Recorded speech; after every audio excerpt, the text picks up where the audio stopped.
Hello students, स्वागत है आप सभी का आपके अपने चैनल गॉड क्लासेस पर। तो आज की इस वीडियो में फिर से हम एक वन शॉट के साथ आए हैं। जो वन शॉट है क्लास 12 अप्लाइड मैथ्स, टॉपिक का नाम है डिफरेंशिएशन। अब डिफरेंशिएशन में थोड़ा बहुत कन्फ्यूज़न है क्योंकि जो बुक्स हमारे पास थी अभी तक उसमें डिफरेंशिएशन का जो 11th का पार्ट था वो 12th में इंक्लूड ही नहीं कर रखा, लेकिन सिलेबस में भाई सीबीएसई ने वो इंक्लूड कर रखा है। तो यानी डिफरेंशिएशन तो आपको करना पड़ेगा और डिफरेंशिएशन का जो यूज़ है वो एप्लीकेशन ऑफ डेरिवेटिव में भी करना ही करना है, तो डिफरेंशिएशन तो सीखना ही पड़ेगा। अब जो सिलेबस की अगर हम बात करें, जो सिलेबस आपको दिया हुआ है उसमें कहता है second order and higher order derivative आपको आना चाहिए। Differentiation of parametric function and the implicit functions, gradient या फिर इसको स्लोप भी बोलते हैं, slope of tangent and normal, और फिर उसकी इक्वेशन टेंजेंट और नॉर्मल की। तो डिफरेंशिएशन का बस यही पार्ट है, लेकिन इस पार्ट को सीखने के लिए जो बेसिक्स हैं, जिन्होंने अभी तक डिफरेंशिएशन बिल्कुल नहीं करा है उनको तो बिल्कुल स्टार्टिंग से डिफरेंशिएशन सीखना पड़ेगा। कि डिफरेंशिएशन आपको सारे फार्मूलाज उसको लर्न करने पड़ेंगे, फार्मूलाज को कैसे अप्लाई करना है ये सब आपको यहाँ पर सीखना पड़ेगा अगर आप डिफरेंशिएशन या कैलकुलस में बिल्कुल मास्टरी आपको लेनी है। क्योंकि अगर आपको डिफरेंशिएशन करना नहीं आएगा तो जो नेक्स्ट टॉपिक है हमारा एप्लीकेशन ऑफ डेरिवेटिव, उसमें भी आप परेशानी फील करते रहोगे। तो ये वन शॉट बड़े ध्यान से देखना, बड़े ध्यान से समझना। कोई भी क्वेरी होती है, कोई क्वेश्चंस होते हैं तो आप मुझे कमेंट बॉक्स में लिख सकते हैं। और चैनल को अगर अभी तक भी सब्सक्राइब नहीं करा है तो बहुत गलत बात है। तो चैनल को सब्सक्राइब ज़रूर करके रखो ताकि आगे आने वाली जो वीडियोज़ हैं वो आपको डायरेक्टली मिल सके। और सब्सक्राइब करा हुआ है तो भाई जितना ज़्यादा हो सकता है, एग्ज़ाम आ रहे हैं, जितनी ज़्यादा हेल्प कर सकते हो करो, जितना शेयर कर सकते हो चैनल को उतना शेयर करो, जितनी वीडियो को आप शेयर कर सकते हो करो। ठीक है, तो बातें बहुत होली। अब हम ज़रा डिफरेंशिएशन की तरफ चलते हैं। सबसे पहली और सबसे इम्पोर्टेंट चीज़ है, यहाँ पर हम डेरिवेशन पे काम नहीं कर रहे हैं कि कौन सा डेरिवेटिव कैसे आया। ठीक है, हम एप्लीकेशन पे काम कर रहे हैं। तो आपको ये डेरिवेटिव की कुछ मैंने बेसिक लिस्ट बनाई हुई है। ये डेरिवेटिव अगर आपको याद हो गए अच्छी तरह, और कुछ रूल्स अभी बताऊंगा वो आपको समझ में आ गया, तो डेफिनेटली कह रहा हूँ कि आपको डेरिवेटिव में कोई भी दिक्कत नहीं आने वाली। बस ये सारे फार्मूलाज याद कर लो जो डेरिवेशन मैंने बताया अभी, और कुछ रूल्स बताऊंगा, वो रूल्स कैसे अप्लाई करने हैं, ये दो चीज़ें आपको सीखनी है। बाकी ये सेकंड ऑर्डर कर रहे हैं, इम्प्लिसिट और पैरामीट्रिक, ये सब कुछ आ जाएगा, कुछ भी अलग चीज़ नहीं है। लेकिन ये तो आना चाहिए ना, बेसिक तो आना चाहिए। तो इसका स्क्रीनशॉट ले लो, इसको बिल्कुल छाप लो दिमाग में और इसको बहुत अच्छे तरीके से याद कर लेना। एक भी डेरिवेटिव इसमें ऐसा नहीं होना चाहिए जो आपको याद ना हो। ठीक है, x की पावर n, n यहाँ पर कांस्टेंट टर्म है और x यहाँ पर वेरिएबल है। x की पावर n जब आप लोगे तो n का मतलब यहाँ पर कांस्टेंट टर्म होनी चाहिए। जैसे फॉर एग्जांपल अगर हम डेरिवेटिव करते हैं x की पावर 3, इसका अगर मैं डेरिवेटिव करूँगा यूजिंग दिस रूल तो यहाँ पर ये कह रहा है n आगे आ जाएगा और x की पावर 1 कम हो जाएगी। n क्या यहाँ पर 3 है, तो 3 का हम डेरिवेटिव 3 को आगे लाएंगे और x की पावर 1 कम करेंगे, यानी 3 - 1। दैट मीन्स आंसर क्या आएगा, 3x²। तो x की पावर 3 का ये डेरिवेटिव हो गया। पावर को आगे लाओ, x की पावर 1 कम कर दो, 1/x की पावर n। अगर ये डिनोमिनेटर में आ जाए, ऐसे बहुत से क्वेश्चन एप्लीकेशन ऑफ डेरिवेटिव में हमने करे हैं जिसमें डिनोमिनेटर में टर्म आती है। अगर इसी क्वेश्चन को हम ऐसे लिख दें 1/x³, ऊपर कांस्टेंट होना चाहिए, ऊपर x वैक्स नहीं होना चाहिए, y नहीं होना चाहिए, सिर्फ कोई कांस्टेंट नंबर होना चाहिए, 1 2 3 100 कुछ भी हो, लेकिन कांस्टेंट होना चाहिए। तो उसमें आप क्या करोगे, इस रूल को फॉलो करेंगे।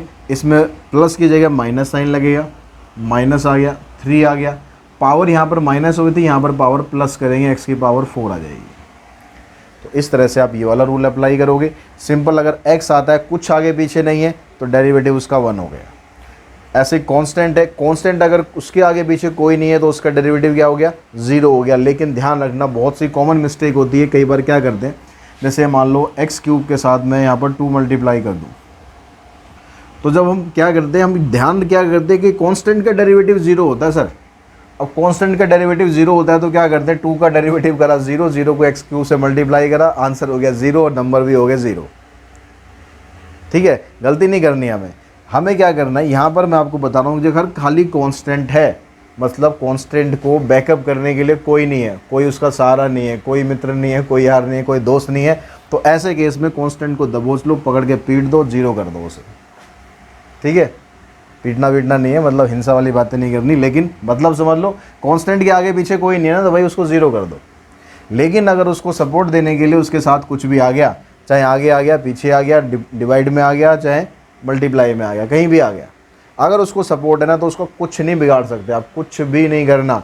जैसे है ऐसा का ऐसे ही रहेगा 2। इसका कुछ नहीं करना, जो भी करना है एक्स क्यूब का डेरिवेटिव करना है, और एक्स क्यूब का डेरिवेटिव हमने क्या सीखा है यहाँ पर 3x²। तो भाई आंसर आ गया इसका 6x²। तो ध्यान रखेंगे अगर कांस्टेंट अकेला है तो डेरिवेटिव 0 कर दो, अगर उसके साथ कुछ और है तो उसको एज इट इज़ रखो, बाकी जो फंक्शन है उसका डेरिवेटिव कर दो। रूट एक्स में भी यही वाला रूल फॉलो होता है। रूट एक्स का मतलब पावर इसकी हाफ होती है और उसका आप डेरिवेटिव करोगे यही वाला रूल लगाकर, तो आपके पास आंसर ये आ जाएगा। अगर डायरेक्टली याद करोगे टाइम बचाओगे, डायरेक्टली याद नहीं करोगे तो फिर इस पे जाओगे, पावर को माइनस करोगे, माइनस हाफ, फिर डेरिवेटिव रूल फॉलो करोगे। मतलब कुछ ऐसे करोगे आप, एक्स की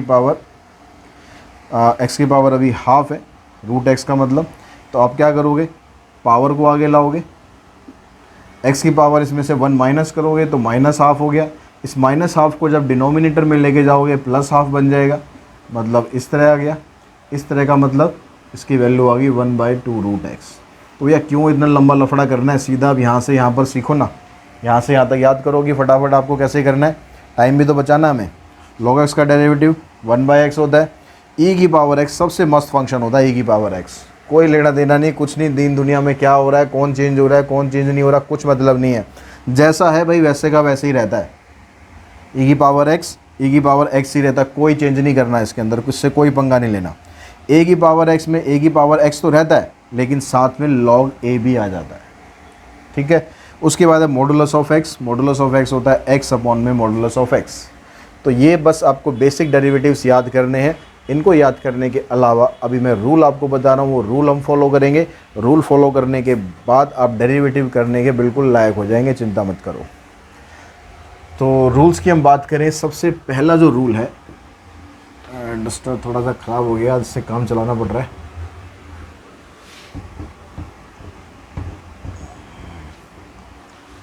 सबसे पहला रूल जिसको याद हो है, थोड़ा बहुत रिकॉल करके देखो भाई कौन कौन से रूल मैं बताने वाला हूँ।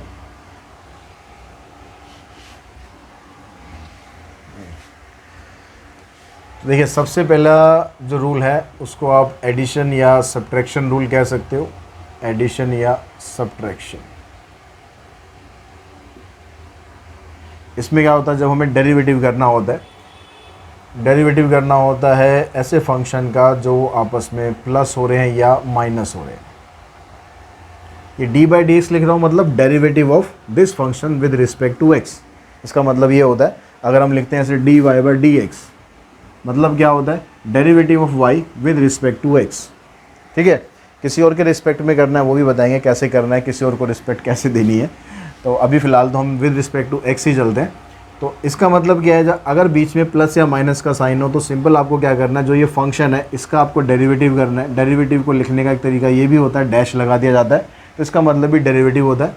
प्लस या माइनस जो भी साइन बीच में है वो लगाओ और इसका डेरिवेटिव कर दो, ठीक है, कोई पंगा नहीं लेना। प्लस माइनस है, प्लस माइनस जो भी साइन है वो लगाओ, दोनों का डेरिवेटिव अलग अलग कर दो, ख़त्म। दूसरा जो रूल होता है, बड़ा इंपॉर्टेंट रूल है, प्रोडक्ट रूल।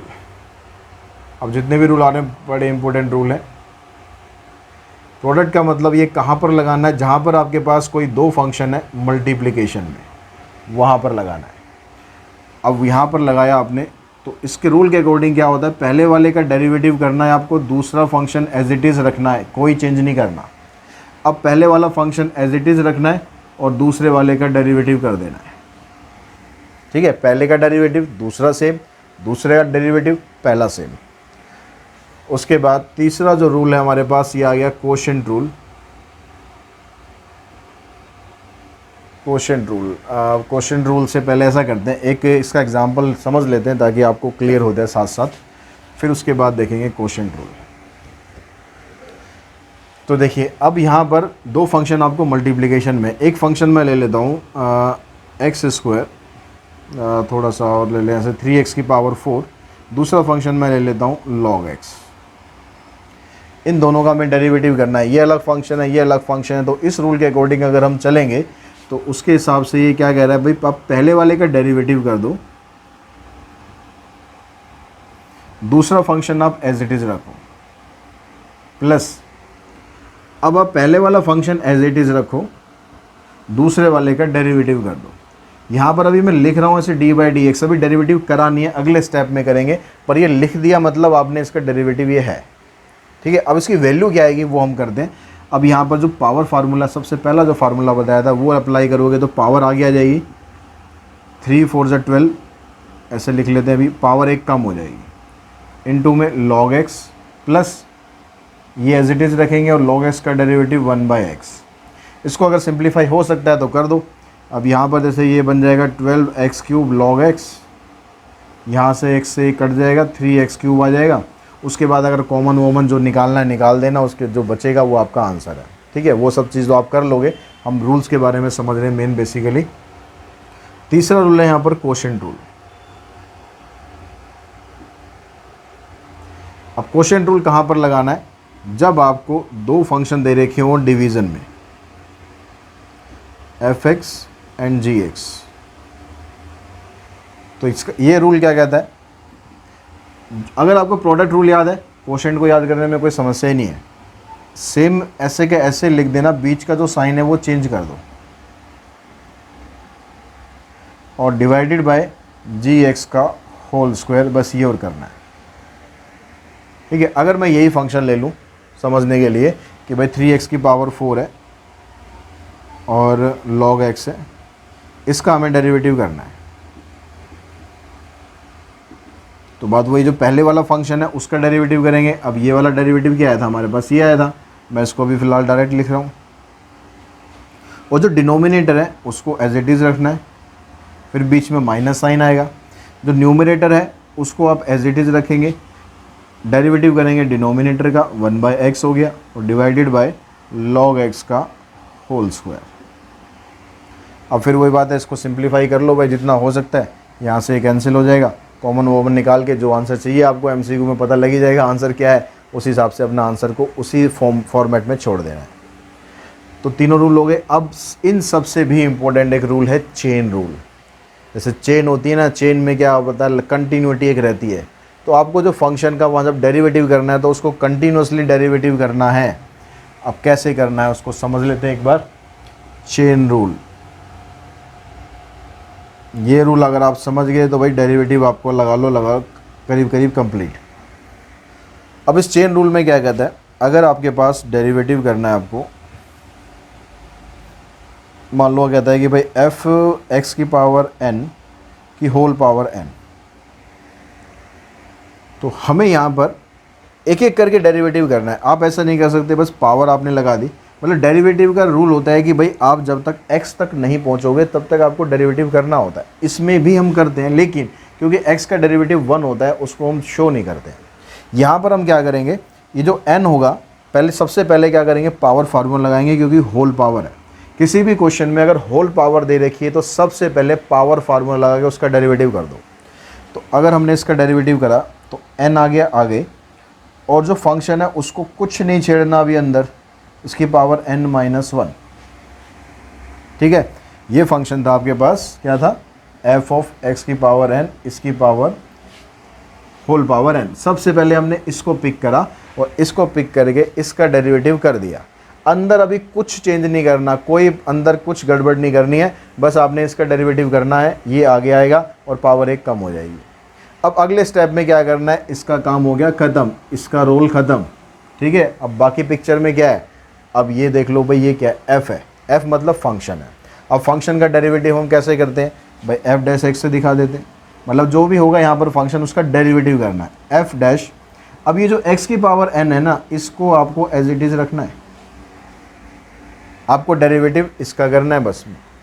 ठीक है, मान लो यहाँ पर हो जाता log ऑफ x³, तो आपको log का डेरिवेटिव करना है, x³ का भी नहीं कर रहे, उसको आप एज इट इज़ रखेंगे। अब इसका भी रोल ख़त्म, क्लाइमैक्स पे आने वाले हैं हम धीरे धीरे।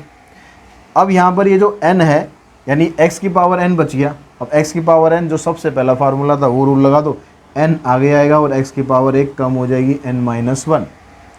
अब अगर मैं पावर भी हटा दूँ तो अब क्या बचता है, x का डेरिवेटिव होता है 1 को आप यहाँ पर लिखो या मत लिखो, क्योंकि सारा कुछ मल्टीप्लिकेशन में चलेगा। तो आपको किसी भी क्वेश्चन में चेन रूल जब भी आप लगाओगे तो हमेशा आपको x तक पहुँचना है। x तक आप पहुँच गए मतलब आपका डेरिवेटिव कंप्लीट हो गया, और जो भी डेरिवेटिव इस प्रोसेस में आएगा सारा मल्टीप्लिकेशन में आपको लिखना है, कहीं बीच में प्लस का साइन नहीं लगाना है। ठीक है, पहले हमने डेरिवेटिव किया मल्टीप्लाई, फिर ये वाला डेरिवेटिव किया, मल्टीप्लाई, फिर ये डेरिवेटिव किया। तो इस तरह से आपका जो चेन रूल कंप्लीट हो जाता है। यही बेसिक पूरी डिफ्रेंशिएशन की जान है कि आपको भाई product rule, quotient rule, chain rule लगाना आता है तो आप डेरिवेटिव में धीरे धीरे आप मास्टरी हासिल कर लोगे और जो बेसिक डेरिवेटिव आपको याद है।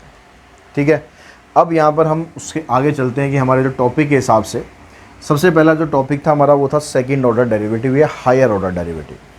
अब सेकंड ऑर्डर डेरिवेटिव और हायर ऑर्डर डेरिवेटिव क्या होता है, इसका आप स्क्रीनशॉट ले लो अच्छे से। बहुत बढ़िया बढ़िया राइटिंग में लिखा है मैंने, सब कुछ समझ में आ जाएगा। इतनी अच्छी राइटिंग मेरी है नहीं वैसे। चलो, ये डस्टर आज काम नहीं कर रहा सही से। तो अब हम सबसे पहले यहाँ पर समझते हैं कि द सेकंड ऑर्डर डेरिवेटिव या हायर ऑर्डर डेरिवेटिव कैसे निकालना है, कैसे आप कर सकते हो। तो मान लो आपके पास एक फंक्शन है, y की वैल्यू होगी x की पावर 5 प्लस में 6x cube plus 3x plus 1। हमने इसका थर्ड ऑर्डर डेरिवेटिव तक निकालना है।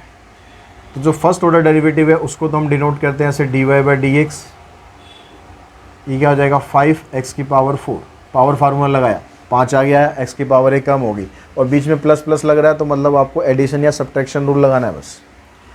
अब 6x क्यूब करेंगे तो 3 आगे आएगा, 3 6 18x स्क्वायर और 3x का डेरिवेटिव हो गया 3, कभी x का डेरिवेटिव हो जाता है 1 और यहाँ लास्ट में 1 है, कांस्टेंट है, इसका डेरिवेटिव हो गया 0। तो इसको आप मेंशन करो या मत करो। ये आ गया आपका फर्स्ट डेरिवेटिव। अब यहाँ पर अगर पूछता है भाई सेकंड डेरिवेटिव, तो सबसे मेन चीज़ होगी सेकंड डेरिवेटिव को आप लिखोगे कैसे। तो सेकंड डेरिवेटिव को हमेशा ऐसे लिखना है d2y dx स्क्वायर, या अगर सिंपलेस्ट फॉर्म की बात करें तो फर्स्ट डेरिवेटिव तो ऐसे लिख दो f dash x, second derivative को लिखो आप f डबल डैश x, या फिर जैसे यहाँ पर बताया या कई जगह ऐसे भी लिखा मिलेगा y1 y2, मतलब ये सेकंड डेरिवेटिव है, फर्स्ट है सेकंड डेरिवेटिव है, या डैश लगा होगा, यहाँ डबल डैश लगा दो, तो किसी भी तरीके से आप एक्सप्रेस कर दो। लेकिन जब इसमें एक्सप्रेस करोगे तो ध्यान रखना ये जो स्क्वायर होगा ये डी पे लगाना, यहाँ पर एक्स पे लगाना, ये चीज़ ध्यान रखना, उल्टा सीधा मत कर देना। अब इसका डेरिवेटिव करो, अब यहाँ पर फिर से पावर रूल लगाओ, 4 5 20, एक्स की पावर 3, 18 2 36, एक्स प्लस में 3 का हो गया 0। तो मतलब सेकंड ऑर्डर डेरिवेटिव का मतलब बस इतना ही है। आपका ये क्वेश्चन बन जाएगा, अब आपको आंसर निकालना है, मतलब डेरिवेटिव करना है। ठीक है, अगर मैं थर्ड ऑर्डर भी यहाँ पर निकालूँ तो यहाँ क्यूब हो जाएगा। अब ये क्वेश्चन है मेरे पास, इसका डेरिवेटिव करना है, 3 आ गया या 60 एक्स स्क्वायर प्लस में 36, और भी आगे करना है d4, तो यहाँ पर आ जाएगा 120x। ठीक है, और भी आगे करना है, और भी कर सकते हो, जितना ऑर्डर पूछा है तो उतना ऑर्डर निकाल सकते हो। तो हायर ऑर्डर का मतलब यहाँ पर कोई डराने का मकसद नहीं है, बस आपको ये डेरिवेटिव का डेरिवेटिव करना है, जितना पूछा जाए बस उतना ही आपको उसका डेरिवेटिव कर देना है। मतलब ये समझ लेना आपके पास एक हर बार एक नया क्वेश्चन आता जाएगा, आपको उसको सॉल्व करके डेरिवेटिव करते जाना है। ठीक है, अब दूसरी बात थी उसमें हमारे पास derivative of implicit functions and explicit parametric function. साथ साथ मैं आपको लॉग फंक्शन के बारे में बताऊंगा, क्योंकि कुछ डेरिवेटिव लॉग के भी यूज़ होते रहते हैं और स्पेशली जो एप्लीकेशन ऑफ डेरिवेटिव करते हैं वहाँ पर भी लॉग यूज़ होता है। तो पहले हम इम्प्लिसिट फंक्शंस की बात कर लेते हैं। इम्प्लिसिट फंक्शंस की डेरिवेटिव आपको कैसे समझने, कैसे करने हैं। इम्प्लिसिट फंक्शंस में क्या होता है, जैसे यहाँ पर जो फंक्शन था ये सारा का सारा x की टर्म में था, हमने y उसके राइट लेफ्ट हैंड साइड में लिखा हुआ था। लेकिन जब आप इम्प्लिसिट फंक्शंस को करोगे तो उसके अंदर एक ऐसी इक्वेशन आपको दी होती है जिसमें x और y दोनों एक दूसरे से कनेक्ट होते हैं।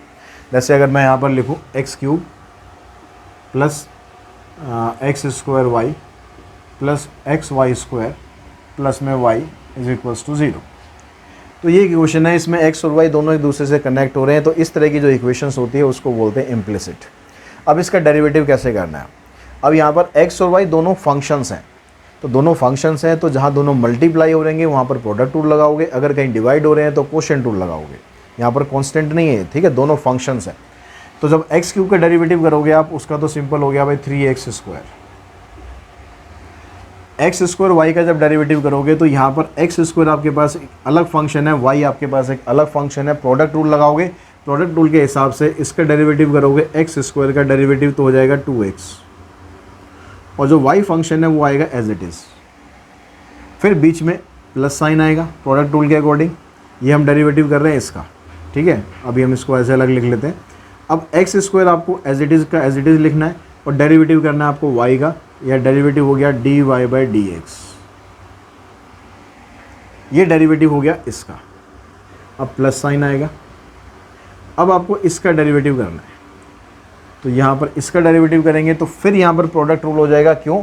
क्योंकि भाई एक्स और वाई फिर से आपके पास क्या है, यहाँ पर फंक्शन है, फंक्शन है तो भाई प्रॉपर रूल लगाए करना। एक्स का डेरिवेटिव हो गया 1, वाई स्क्वायर आ गया आपके पास एज इट इज़। अब वाई स्क्वायर का डेरिवेटिव करोगे तो आएगा 2y, फिर y का भी डेरिवेटिव करना है। जैसे अब मैं चेन रूल में बताया था आपको x तक पहुंचना है, तो अगर यहाँ y की टर्म्स में है तो आपको y तक पहुंचना है। अब लेकिन आप डेरिवेटिव कर रहे हो y का विद रिस्पेक्ट टू x, इसलिए y का डेरिवेटिव y नहीं 1 नहीं होता, dy बाई dx होता है। अगर हम x स्क्वायर का डेरिवेटिव करते हैं हम लिखते हैं 2x, क्योंकि x का डेरिवेटिव 1 होता है तो उसको हमें लिखने की ज़रूरत नहीं है, तो 1 से हम इसको मल्टीप्लाई करेंगे। क्यों होता है? क्योंकि x का डेरिवेटिव कर रहे हो विद रिस्पेक्ट टू x, इसलिए ये 1 हो जाता है। लेकिन जब आप y का डेरिवेटिव कर रहे हो विद रिस्पेक्ट टू x तो वो dy बाई dx लिखा जाता है। बस ये फ़र्क है और कुछ नहीं है। तो आई होप ये समझ में आ गया होगा आपको। अब यहाँ पर देखो खाली y है तो y का डेरिवेटिव dy बाई dx। अब यहाँ पर जितने भी टर्म्स के अंदर dy बाई dx आया उसको आप इकट्ठा कर दो, dy बाई dx कॉमन निकालो। यहाँ पर एक्स स्क्वायर होगा, इधर से 2y आ गया और लास्ट में से 1 आ गया। बाकी जो टर्म्स है सबको राइट हैंड साइड में फेंक दो। -3x² -2xy -y square. अब यहाँ पर इसको आप इधर शिफ्ट करो, यहाँ से आपके पास dy बाई dx की वैल्यू आ गई। माइनस कॉमन ही निकाल दो ना, ख़त्म कहानी, डिवाइडेड बाई आ गया। तो इस तरह से आप इम्प्लिसिट फंक्शंस का डेरिवेटिव कर सकते हो। अब बात आती है यहाँ पर पैरामीट्रिक फंक्शन की। भाई पैरामीट्रिक फंक्शन में क्या है?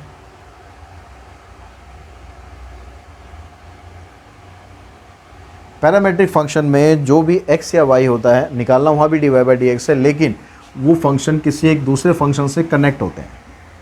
जैसे मैं यहाँ पर लिखूँ भाई x की वैल्यू है 4at और y की वैल्यू है यहाँ पर 2at²। तो यहाँ पर ये जो स्मॉल लेटर में a b c स्टार्टिंग के लेटर होते हैं तो ये तो कांस्टेंट की तरह ट्रीट करते हैं, ठीक है। जो बाद वाले लेटर्स होते हैं ना, t के बाद t u v w x y z, अगर ये आते हैं तो इसको पैरामीटर माना जाता है या फिर वेरिएबल्स फंक्शंस। तो यानी ये जो t है ना, इस t से फंक्शन कनेक्ट है यहाँ पर दोनों तरफ, यहाँ पर भी t से कनेक्ट है, यहाँ भी t से कनेक्ट है। अब जिससे ये कनेक्ट है आपको डेरिवेटिव उसी के रिस्पेक्ट में करना पड़ेगा। आपको डेरिवेटिव करना पड़ेगा differentiate with respect to x t। अब विद रिस्पेक्ट टू t करने से फ़र्क क्या आएगा? देखिए, अगर आप t का डेरिवेटिव करते विद रिस्पेक्ट टू x तो हम उसको ऐसे लिखते हैं dt बाई dx। लेकिन अब हम डेरिवेटिव कर रहे हैं t का विद रिस्पेक्ट टू t, तो विद रिस्पेक्ट टू t का मतलब t का डेरिवेटिव हो जाएगा 1। ये डिफरेंस आएगा बस। तो x का डेरिवेटिव 1 नहीं होगा। अब आप किससे कर रहे हो? विद रिस्पेक्ट टू t कर रहे हो, तो x का डेरिवेटिव होगा dx बाई dt। और यहाँ जो t है उस 4a तो कांस्टेंट है, 4a को तो ऐसे कैसे लिखो, t का डेरिवेटिव हो गया 1, तो यानी आपके पास ये आ गया 4a। ऐसे यहाँ पर जब y का डेरिवेटिव करेंगे तो ये हो जाएगा dy बाई dt। तो पावर फार्मूला आप लगाओगे यहाँ पर, 2a तो कांस्टेंट है तो 2 आगे आएगा और t की पावर 1 कम हो जाएगी, यानी ये बन जाएगा 4at। अब यहाँ से आपको निकालना dy बाई dx ही होगा लास्ट में जाके। अब dy बाई dx निकालोगे कैसे? बट dy बाई dx की वैल्यू होगी dy by dt divided by dx by dt, क्योंकि dt से dt कटेगा तो dy बाई dx ही बचेगा ना। अब dy बाई इसकी वैल्यू क्या आपके पास 4at, इसकी वैल्यू क्या 4a, इससे कैंसिल, आंसर आ गया t। अब यहाँ पर एक चीज़ और आपसे पूछी जा सकती है, आपसे सेकंड ऑर्डर डेरिवेटिव पूछा जा सकता है d2y dx²। अब जब ये आएगा तो आपको गलती ये नहीं करनी है कि आप यहीं पर ही सेकंड डेरिवेटिव कर दो। आपको डेरिवेटिव ऐसे ही करना है, यहीं तक ही करना है पहले। अब इसका आपको डेरिवेटिव करना है विद रिस्पेक्ट टू x करना है। अब तो इसको आप कैसे लिखोगे भाई? d2y dx²। सेकंड डेरिवेटिव कर रहे हो, किसका डेरिवेटिव कर रहे हो? t का। अब t का डेरिवेटिव 1 नहीं होगा, अब किसके रिस्पेक्ट में करना है, हमें x के रिस्पेक्ट में करना है, तो t का डेरिवेटिव होगा dt बाई डी एक्स। अब ये dt बाई डी एक्स की वैल्यू कहाँ से लाएंगे, यहाँ से लाएंगे। यहाँ पर रेसिप्रोकल दिया है, उल्टा कर दो, यहाँ 4a वैल्यू है, यहाँ 1/4a हो जाएगी। तो इस तरह से आप पेरीमेट्रिक फंक्शन का डेरिवेटिव कर सकते हो। अब मैं एक बार लॉग फंक्शन के बारे में और समझा दूँ थोड़ा आपको, क्योंकि कई क्वेश्चंस में आपको लॉग फंक्शन के डेरिवेटिव करने पड़ते हैं। तो लॉग फंक्शन के डेरिवेटिव करने के लिए लॉग की कुछ प्रॉपर्टीज़ हैं, 2-3 प्रॉपर्टीज़ हैं, उनको थोड़ा सा समझ लेना, याद कर लेना। लॉग में क्या होता है, अगर आपके पास प्रॉपर्टीज़ ऑफ लॉग, अगर आपके पास लॉग में ऐसे 2 नंबर हैं ए बी मल्टीप्लाई में, तो आप इसको ऐसे लिख सकते हो log a प्लस में log b। अगर यहाँ पर आपके पास डिवीज़न में है ऐसे log a अपॉन b, तो इसको हम लिखेंगे log a minus log b। अगर आपके पास पावर में है log a raise to power b, तो यह आ जाता है b ऑफ log a। अगर आपके पास ऐसे है log b to the base a, तो आप इस बेस को चेंज कर सकते हो। इसके लिए चेंज ऑफ बेस फार्मूला होता है log of b divided by log of a।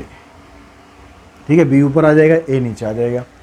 और कहीं पर log e अगर यूज़ होगा तो log e की वैल्यू 1 लेते हैं हम। तो बस ये सब प्रॉपर्टी आपको थोड़ा सा ध्यान रखनी है, और लॉग के जो क्वेश्चंस हैं वो आपको करने हैं। लॉग के क्वेश्चन जब आप करोगे तो कहाँ पर लॉग आपको यूज़ करना है, कहाँ पर करना है, जब आपके पास व्हेन 2 or more functions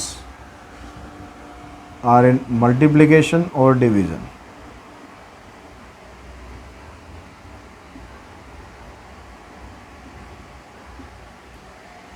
ठीक है, या फिर बेस एंड एक्सपोनेंट यानी पावर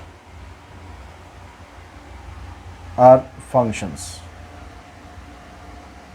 कैसे, दोनों का एक एग्जांपल समझ लेते हैं। मान लो आपके पास कोई फंक्शन दिया हुआ है x प्लस 2 की पावर 2, x प्लस 3 की पावर 3, x प्लस 4 की पावर 4।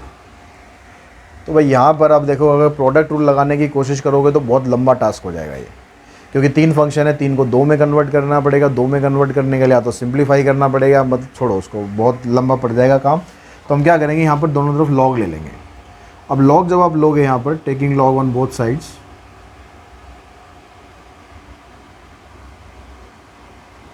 तो यहाँ पर क्या होगा, इधर आ जाएगा log y, इधर आ जाएगा log ऑफ x प्लस 2 का स्क्वायर, x प्लस 3 का क्यूब, x प्लस 4 का पावर 4। अब यहाँ पर ये 3 फंक्शन मल्टीप्लाई में है, तो मल्टीप्लाई वाली जो प्रॉपर्टी ये आप लगाओगे तो इन तीनों फंक्शन को आप अलग अलग कर सकते हो। log ऑफ x प्लस 2 का square, log of x plus 3 का cube, log of x plus 4 की पावर 4। अब ये जो पावर आ रही है, इस पावर को भी आप हटा सकते हो। कैसे, ये वाली प्रॉपर्टी लगा के पावर आगे शिफ्ट हो जाएगी, तो बन जाएगा 2 log x plus 2, 3 log x plus 3, 4 log x plus 4। अब ये सब करने के बाद, log की प्रॉपर्टी लगाने के बाद, अब आपको डेरिवेटिव करना है। अब log y का डेरिवेटिव करोगे, डेरिवेटिव करेंगे विद रिस्पेक्ट टू x, तो log y का डेरिवेटिव हो गया 1/y dy by d x. यहाँ पर 2 कांस्टेंट है। log का डेरिवेटिव करते हैं, log का डेरिवेटिव था 1/x, इसमें x की जगह ये है, तो 1/x प्लस 2।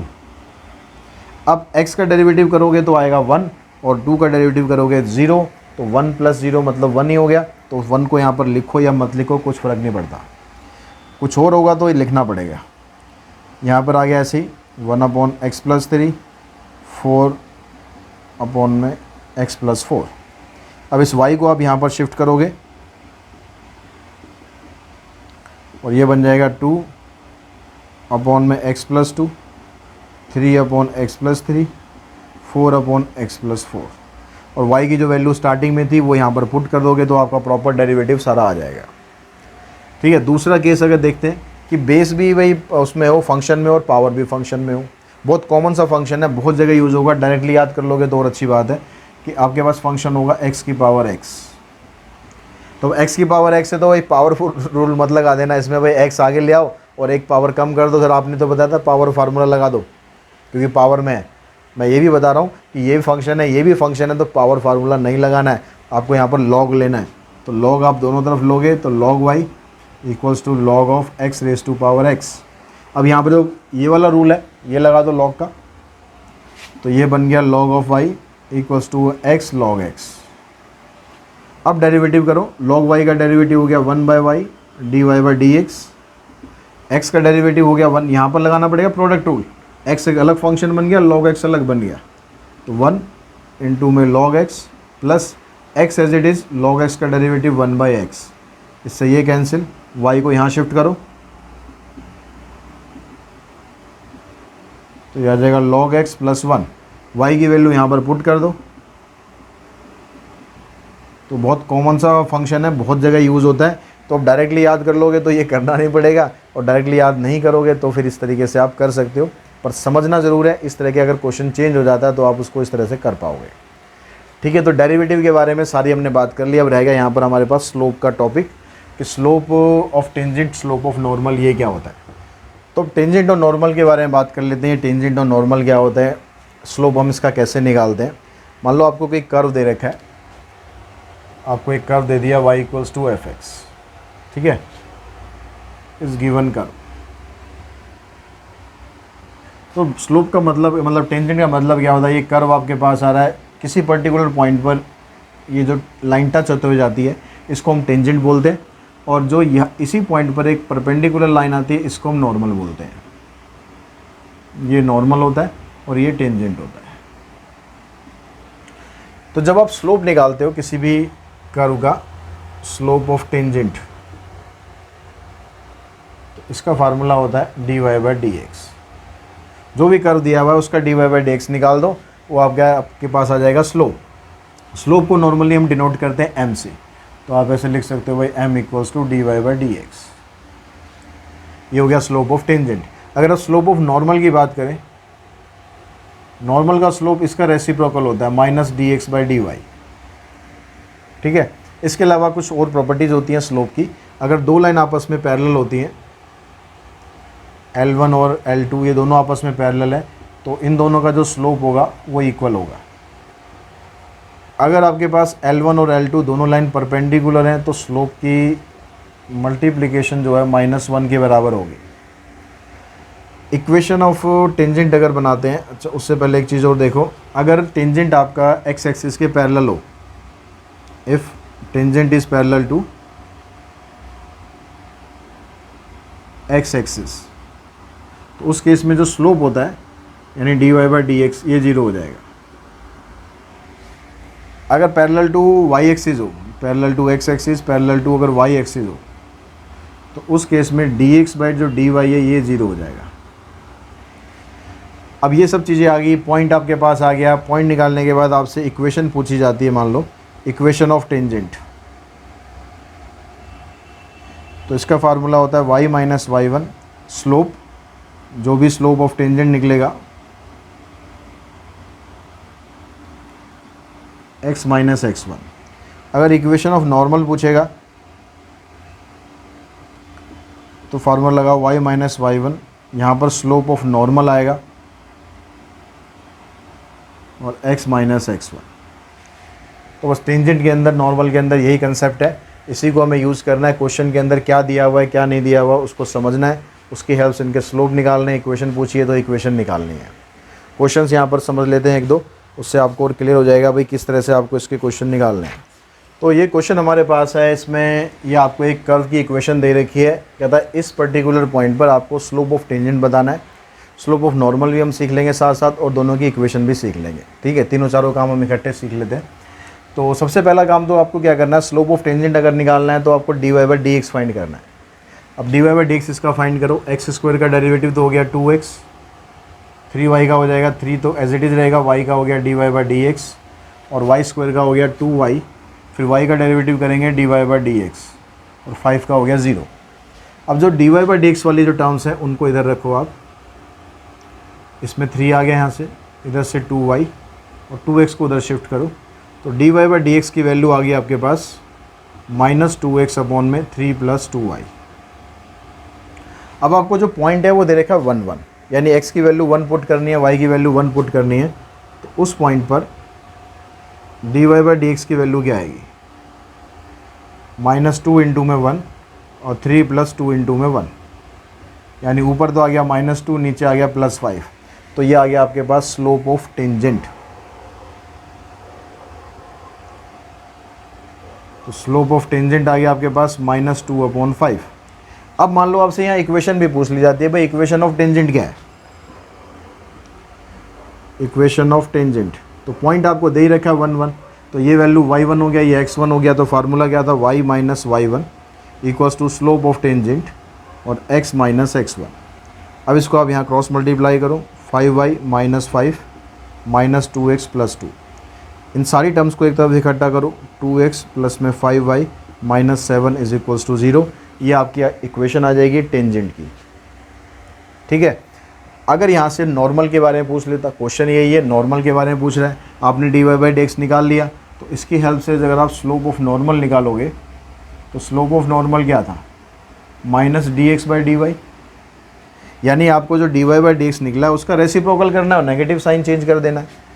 तो यहाँ पर क्या हो जाएगा? ये -2/5 था, यहाँ पर बन जाएगा 5/2।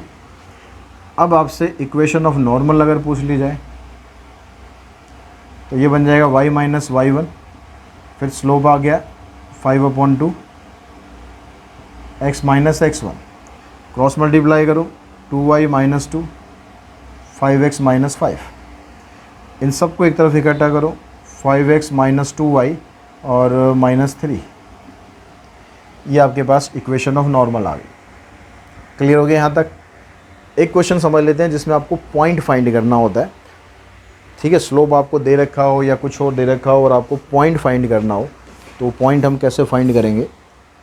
तो इस क्वेश्चन में कहता है कि आपके पास ये कर्व की इक्वेशन है, आपको स्लोप ऑफ टेंजेंट दिया हुआ है, पॉइंट आपको फाइंड करने हैं। पॉइंट का मतलब आपको x y की वैल्यू फाइंड करनी है।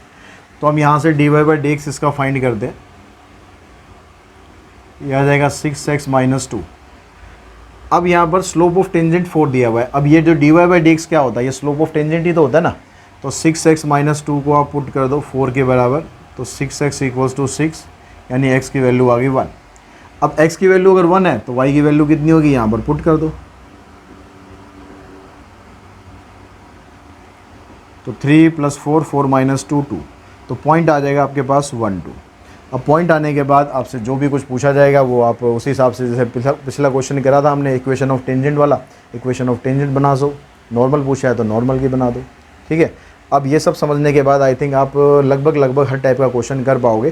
कुछ आप प्रैक्टिस करेंगे, MCQs जो सीरीज़ में दे रहा हूँ उसका लिंक भी आपको डिस्क्रिप्शन बॉक्स में मिल जाएगा, वहाँ पर जाके उसको डाउनलोड कर लो, क्वेश्चंस प्रैक्टिस कर लो, प्रैक्टिस करके रखो। अगली वीडियो आपको मे बी एक दिन बाद मिल जाएगी, एक दिन बाद का मतलब परसों मिल जाएगी।